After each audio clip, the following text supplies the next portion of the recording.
Hey everybody! Hey! My name's Justin. I'm Kerri. And welcome. We are going to give you some commentary on the TV show, The Chosen.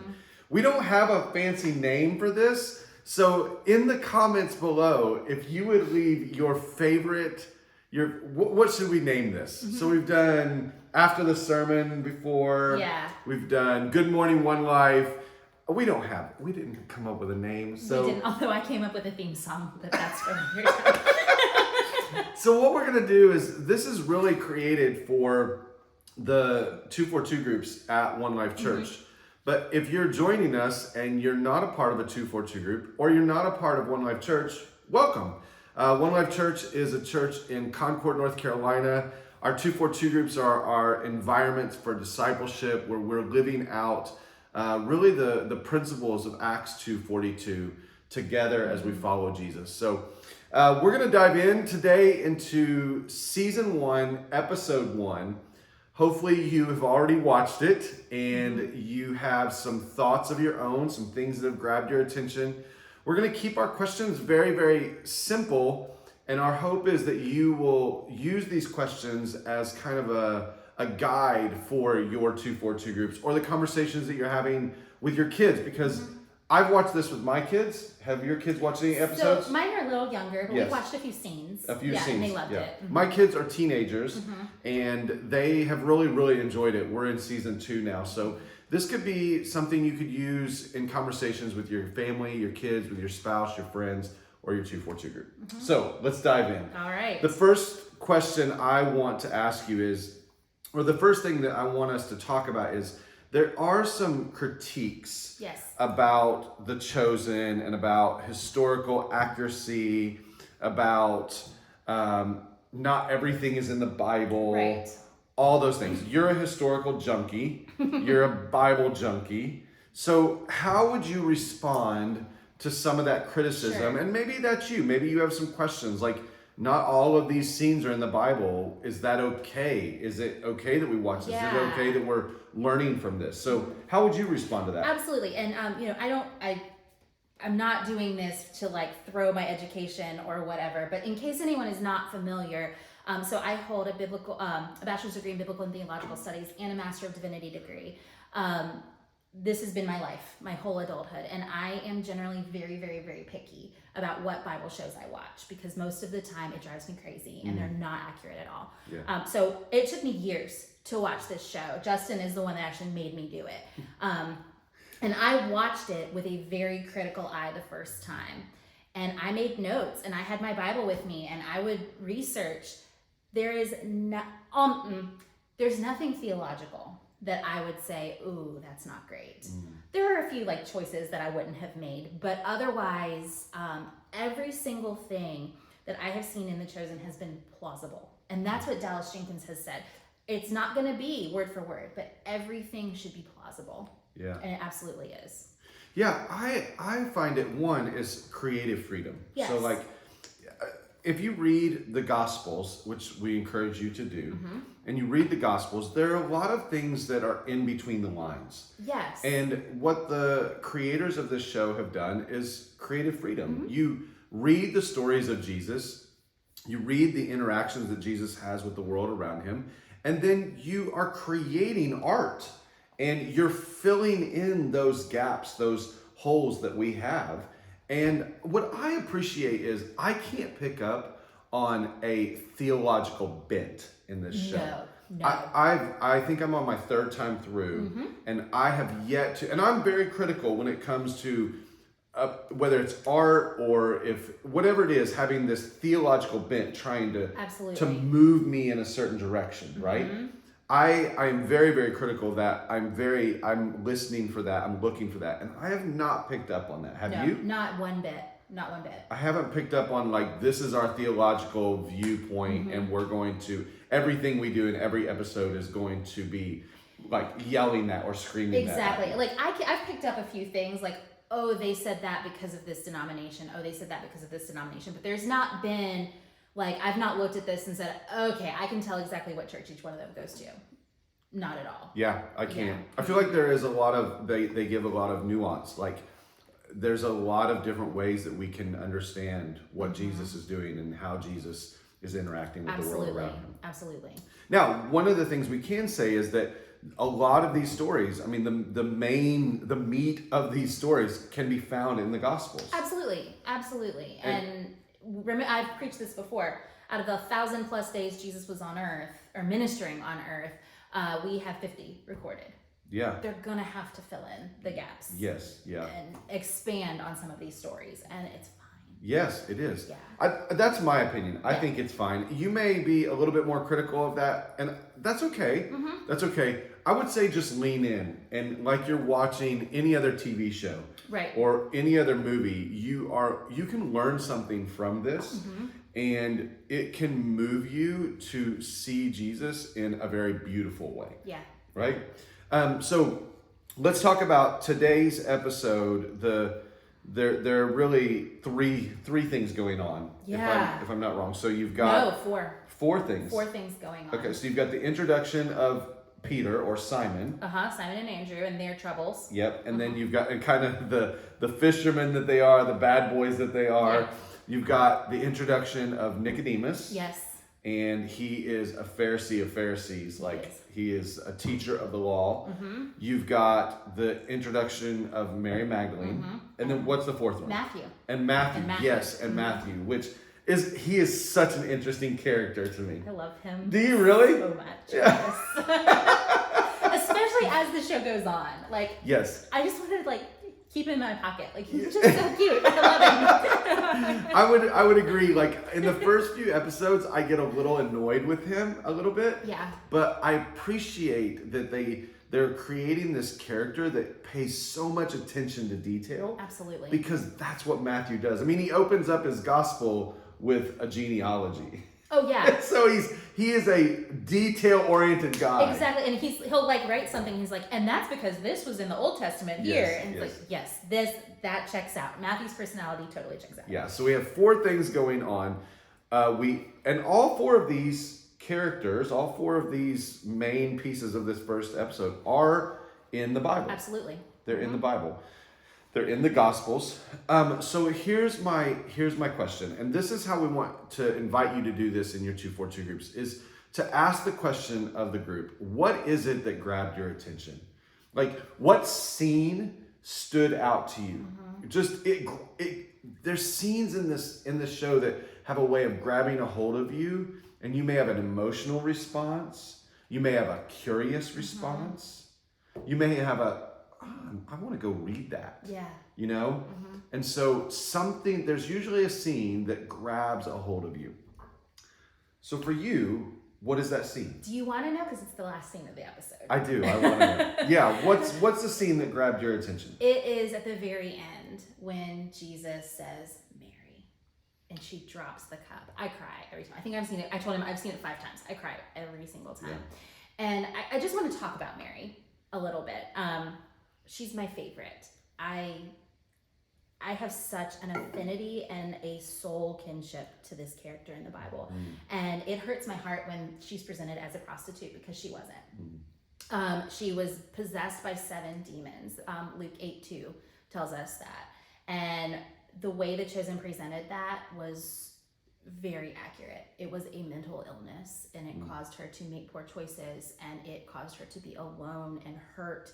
And very, very isolated. And I think anyone that has ever experienced a mental illness can relate to that. Yeah. Can I just step in for a second? Something that I as I was watching it this time, something that really grabbed my attention about the way that Mary was portrayed was that she had a lot of trauma. She did. In her life. It portrays that her father died, that she was present when her father passed away. It also, I caught this scene where a Roman soldier assaults her. Yeah. Did you catch that? Oh, absolutely. And so Mary has a lot of trauma in her story. She does. That leads her, I believe, to where she is when we are introduced to her. Absolutely. And I think it does such a beautiful job of just showing how painful that can be, And maybe that's you, that you have that trauma, you have that baggage, that bag of just stuff and experiences from your past.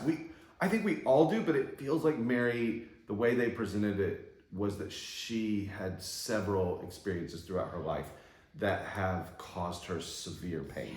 Would you see it that way? Oh my gosh, yes. And as a woman in the first century, this was all completely plausible. Yeah. And I think that one of the most important things that I saw with her journey is how she tried to fight it. She tried to stay faithful. She tried to keep that verse in mind. It was Isaiah 43:1. I've called you by name. You are mine. Fear not. And as the demon oppression and as things got worse for her, you notice her just start to let go. Like the fight is too hard, and she rips up the Bible verse and smashes. I think she smashes the doll, and then she comes to the cliff and is about to jump, and like that's it. Yeah. It just gets too heavy. So I would say this: if you have been in a place where you've experienced a lot of trauma, a lot of pain in your story, and you've gotten to that place where you feel like, I think I'm about to give up hope. I'm about to throw in the towel on the foundation that I built my faith on, that I'm gonna say, like, I'm done with this whole God thing. You're in good company, because the stories of people just like you are written into the Bible. Absolutely. Right? Yeah. Like, that's what I loved about those scenes of her tearing that up. She's like, I can't do this anymore. I don't know what to do with this. Yeah. And that was really that was really powerful to me. It was. And can we talk about her name for a minute? Yeah, totally. That is so central. central. So she's married, but she is known by Lilith. And this is a pushback I've gotten. Okay. Like, this is not in the Bible. What are they doing? All right, let's talk about Lilith for a minute. So Lilith was a character that was known in Jewish mysticism and in Mesopotamian mysticism. So like they're legends of old, that Lilith was the first wife of Adam, and she fell before Eve did. Now remember, I'm not telling you that this is exactly what happened. And that Lilith became the mother of demons. So in Jewish mythology, Lilith is the mother of demons. It's also mentioned in the Bible. So Isaiah, I wrote it down, Isaiah 34:14, and it talks about a wasteland that is coming, and it says, and there the Lilith will repose. This was a character known by everybody back then, kind of like our, like the hags and the witches and all of that. So the fact that she gave herself that name, totally plausible. Wow. The fact that people called her Lily and were cool with it, no. We wouldn't be like, hey, that's my pal Adolf. Like, that just wouldn't happen. But the fact that she did take on the name of the demons, we see that with Legion later on. Yeah. Totally plausible. Yeah, she's taking on what she believes about herself. Exactly. That all of the trauma and all the pain and all the experiences have told her, this is who you are, and this is your value and worth. Exactly. Wow, that's amazing. Okay, so let's just keep moving. So we've asked what stood out to you. Why is this good news? Like, and I want to focus really in on when Jesus says her name, Mary. Why is that good news to you? I think it's because Mary and myself, you know, and I'm not even going to just say it's a woman thing, because I don't think it is. I think all of us go through life with people putting labels on us and people saying, oh, that's that person. That's what they do.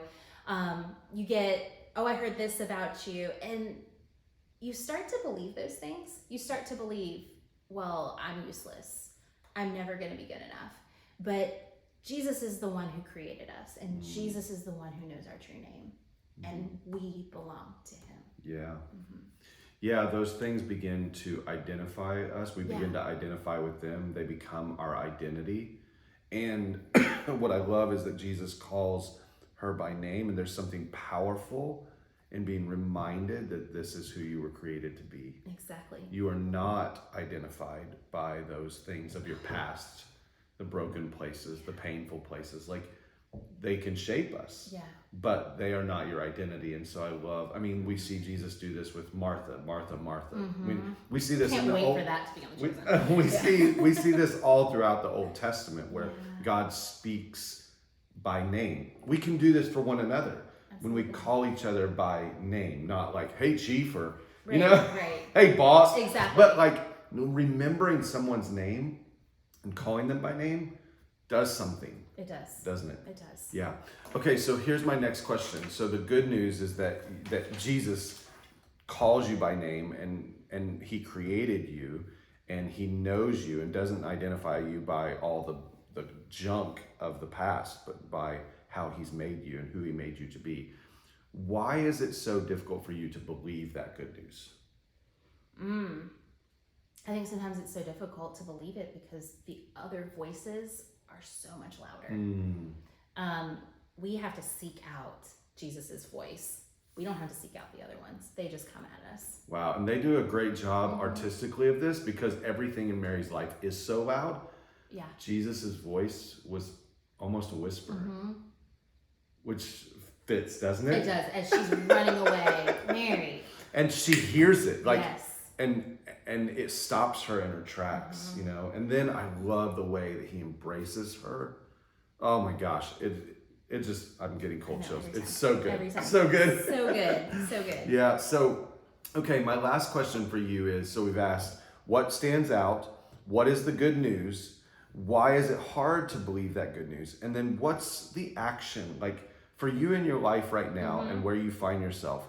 How does this become action in your faith, but also like flesh and blood, like in the moment, mother, wife, like pastor, all those things, like in your life, how has this moved to action? So, I saw this episode a year ago for the first time, and I did have an action step, and I memorized that verse. And my sons deal with a lot of anxiety, and I taught them that verse, and we pray that verse together when they're feeling anxious. And that verse has become a breath prayer for me when I feel like the external voices are so loud and I don't know who I am and I don't know where I fit. I breathe that. If you're not, I've called you by name, you are mine. Yeah. Like that has been so powerful for me to just remember that. Yeah. And so in those moments when the lies are really loud, you can stop for a moment and speak that over yourself. Absolutely. And it helps that my name rhymes with Mary. So I can really easily put Jesus' voice saying it. That's good. That's good. That's good. All right. Well, why don't I share what stood out to me? Absolutely. And then we'll finish this thing up. So the part that stood out to me was the interaction that Nicodemus has with his wife, and his wife was Zohara. And Nicodemus has always been an interesting character to me. He is a teacher of the law, a part of the religious system.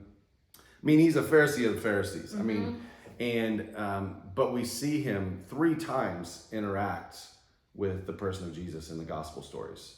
3 times, right? Yep, 3 times. 3 times.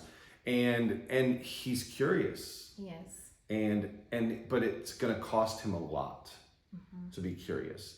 And so the moment that really stood out to me was towards the end of the episode when him and Zohara are preparing for him to go to this event. He's the speaker of speakers. He's the teacher of teachers. He talks about performing and he says, why do I have to perform? And then he says, basically he's asking questions, and Zohara says to him, you don't have questions, you have answers.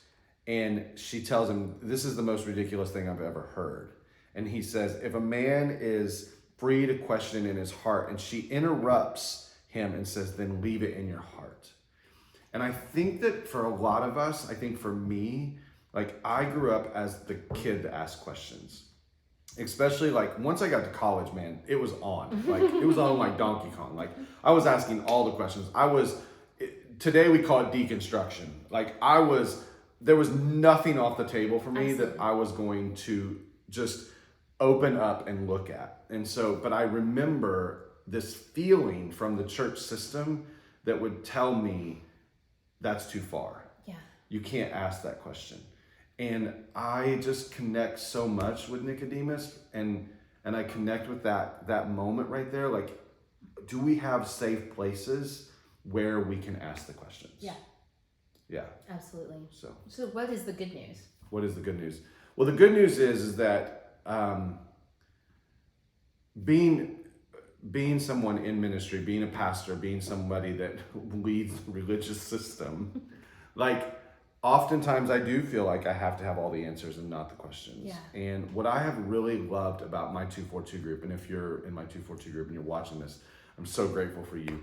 My guys give me a safe place to ask questions. Mm-hmm. And what I love about our church is that our church celebrates questions and encourages questions. And we say there's no bad questions, like no question off limits. Right. Like, and I love that, because even as somebody who is helping lead this place, as someone who is one of the main voices on stage, like, yeah, I do bring a lot of answers and I point us to Jesus, mm-hmm.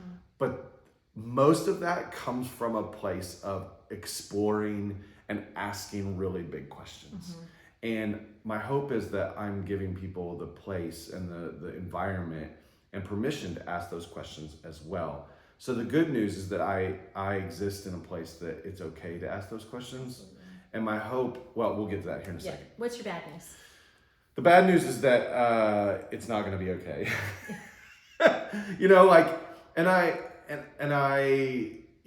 mean, sometimes even I'll ask a question at 242 group, or I'll push into something a little bit. I'll push into something, and then later that night I'll wake up and be like, oh gosh, did I go too far? You know, like, and the reality is no, I didn't, but that's the bad news that like rattles around in me. Yeah. That says it's not okay and it's not safe. It's not safe to question, because if Yes. you question, everything will unravel. That, but also it's not safe because everybody around you is going to turn on you. That's what I mean. Okay. Exactly. Yeah. You start questioning, and then like. Yeah. Like, I don't think my faith is going to unravel. No, but, the system. But the system, like, will unravel. And so it's really, the bad news is that I'm not safe. And I know that's not true, but that's the bad news that rattles around. Yeah. And honestly, it was funny you came in and said, I want to talk about this scene. And I had written a timestamp. I want to talk to Justin about this scene. Because I was watching Nicodemus and I heard you. And I saw so much of you in Nicodemus right there, of this pressure to lead and perform and have the answers when really you want to ask questions, because I know you're a question asker. Yeah. So what action or what do you do to speak to that bad news? Yeah. Well, so first of all, my wife is not Zohara. Yeah, I asked I'm so grateful. And Nicole gives me permission to ask the questions. And and I do question the system a lot. Like, when did this whole thing become a performance? You know, like, and you and Daniel and like our staff have been a part of those struggles for me. I struggle with the fact that a lot of times church feels like a performance. We were just talking about it in staff meeting yesterday. We were. And so yeah. I struggle with that. So my action step is this. As I was watching it this time, I thought, this is what I want our 242 groups to be, is a safe place for people to explore, to be curious, to ask questions. And my hope is that we are giving people that safe place and permission in our 242 groups to do that. So as you're watching this, that's my challenge to you, is to create a safe place. Don't be a Zohara. Don't shut people down and say, well, that's the most ridiculous thing I've ever heard. You want to shut down someone's exploration of their faith, say that to them. Or don't say, then leave it in your heart. Like, no. Let's get it out. Like someone I knew said, get your wanter out on the heart. Like, get your desire, get your questions out on the table. And then let's talk about it. Yeah. And my action step is that I want our 242 group to be that safe place. I want yours to be that safe place. I want all of our groups to be that safe place. I want my kitchen table to be that safe place for my kids. I want my marriage to be that safe place. I want my friendships, my neighbors. That's what I want. Yeah. Yeah. Absolutely. Awesome. And don't be afraid of not having the answers. Yes. I don't have all the answers. You don't have the answers. It's okay. You can ask. And that, nerding out just a second, that was part of being a Pharisee. And that was part of being a teacher of the law back then. In Judaism, questioning everything. Yes. And not expecting to have the answers. And that's okay. And they had gotten off course, right? Exactly. Like, they started thinking, well, we do have to have the answers. And I think Nicodemus knew that. Like, he knew that we're off course. Yeah. And I think we've gotten off course. So let's open it up and give people places. Let's give ourselves places to explore. Absolutely. And ask big questions and to name our pain and trauma and all the things, and then believe that Jesus meets us right there in that. Like in that bar, that's not in the Bible, but Jesus walks into that place and puts his hand on Mary's hand and says, "That's not for you." That's who God is. God meets us right where we are. So let's create safe places so that people can experience that. All right. Is that enough? It is. I didn't get to the question you said you were going to ask me, but I'll tell you that afterwards. What was the question? You asked me why Mary first. Oh, let's do it. Why Mary first? It's so good. Okay, it go. has such an excellent biblical precedent because throughout the entire Bible, we see this theme of women are the first. And I know that sounds super weird, but it is. Hagar, first to name God. The women in Exodus, they were the first catalyst for God redeeming his people because they rebelled against Pharaoh in their own way. Jesus is born of a young single woman who said yes. The first to recognize that Mary was carrying the Messiah was Elizabeth, her cousin. The first to tell about Jesus in the temple was Anna, a woman. The first to hear directly from Jesus that he was the Messiah was the woman at the well. The first to proclaim the resurrection was Mary Magdalene. Yeah, she'd be the first. Man. Of course yeah, she'd be my the first. question was, they started the first episode 1, by telling the story. These are not the first stories in the gospel accounts. No. But they decided in their creative, artistic freedom to put Mary Magdalene's story like really up front. And I love that. I also love that it reminds all of us that there is no shadow too dark. Yes. For Jesus to come get us. And that fits right with John 1. Yes. The light has come into the world, and the Yes. first place you see him is in a dark alley. Yes. Yeah. All right, let's end there. Okay. All right, Love friends. it. We'll be back again next week, and we'll look at episode 2. That sounds good. Thanks for hanging out with us. Bye-bye.